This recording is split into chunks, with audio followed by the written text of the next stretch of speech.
While volunteering in the emergency department at Cayuga Medical Center, I encountered many experiences that enhanced my leadership skills and made me a more empathetic pre-professional.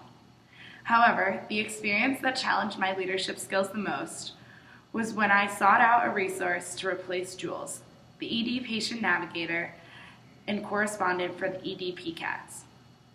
I'm pretty sure that I can speak for all of us when I say that Jules played a major role in the productivity of what we did while we were in the ED, along with helping us to understand uncomfortable situations with patients and the staff. For example, when nurses were rude to us or doctors wouldn't acknowledge us, she served as our intermediary. Thus, when she left, it was very hard to just go into the ED, especially after 2 weeks of just beginning my shift at CMC. It was difficult to make my presence known, make myself seem important, and even make myself seem important to the department when Jules wasn't there to be my advocate, my fountain of encouragement, and my source of positive reinforcement. So feeling lost and uncomfortable, I reached out and began to speak with Sean, the medication record technician who sits in front of one of the trackers. I was standing in front of the tracker 3 weeks into the program, writing down which patients I needed to round on when I turned around to assess the current state of the ED. I was attempting to figure out if there were security guards, police officers, social service workers, or psychiatrists on the floor in order to determine which patients were mental health evaluations, so the rooms that I couldn't go into. Unfortunately, I was unable to determine who was who and what was what, and I took it upon myself to utilize Sean.